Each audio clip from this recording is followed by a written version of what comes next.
Baik, di sini saya akan mempresentasikan mengenai aspek penilaian aspek ekonomi dan lingkungan. Baik, kita mulai dari aspek ekonomi dari studi kelayakan proyek. Aspek ini digunakan untuk menilai sejauh mana proyek memberikan manfaat ekonomi, sosial, dan tenaga kerja bagi masyarakat maupun negara. Analisis dilakukan dengan meninjau berbagai sisi, yaitu sisi rencana pembangunan nasional, distribusi nilai tambah, tenaga kerja, keuntungan ekonomi nasional, pengaruh sosial, serta manfaat dan biaya sosial.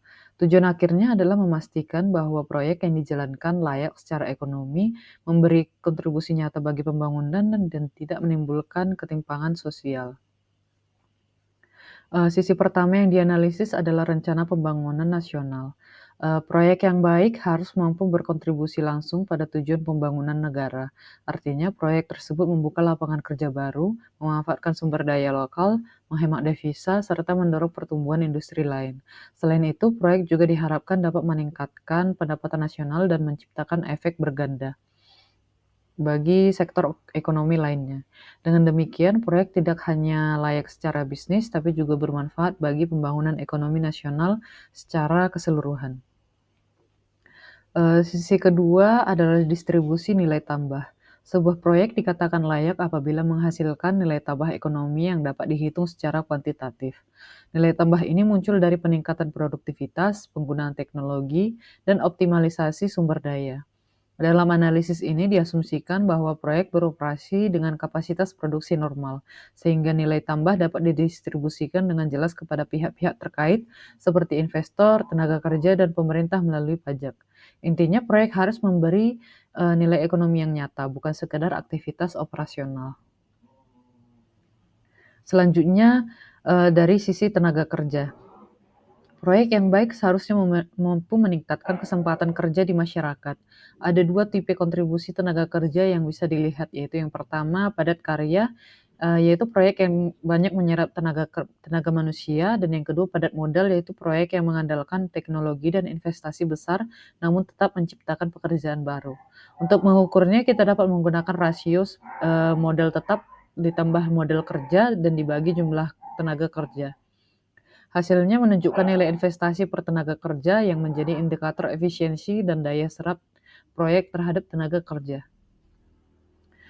Sisi keempat adalah keuntungan ekonomi nasional. Untuk menilai hal ini digunakan alat ukur yang disebut Economic Rate of Return atau IRR. IRR mengukur tingkat pengembalian ekonomi secara nasional terhadap investasi yang dilakukan. Dalam perhitungannya, bunga pinjaman dan pajak tidak dianggap sebagai pengeluaran, karena keduanya merupakan bagian dari penerimaan ekonomi masyarakat. Dengan IRR, kita dapat mengetahui apakah proyek tersebut memberikan kontribusi positif terhadap perekonomian nasional atau justru tidak efisien untuk dijalankan. Yang kelima, dari sisi pengaruh sosial. Sebuah proyek yang baik tidak hanya dilihat dari sisi keuntungan, tetapi juga dampak sosial positif yang dihasilkannya. Beberapa manfaat sosial antara lain membuka lapangan kerja baru, meningkatkan taraf hidup masyarakat, mendorong kegiatan ekonomi lokal, dan melakukan alih teknologi, serta keterampilan bagi tenaga kerja sekitar. Dengan adanya manfaat sosial ini, proyek dapat diterima masyarakat dan memiliki keberlanjutan jangka panjang. Yang terakhir adalah sisi manfaat dan biaya sosial. Analisis ini dilakukan karena harga pasar tidak selalu mencerminkan nilai sosial yang sebenarnya dari suatu barang atau jasa.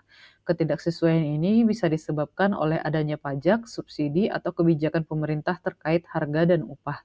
Melalui analisis manfaat dan biaya sosial, kita dapat menilai dampak real proyek terhadap masyarakat secara lebih objektif.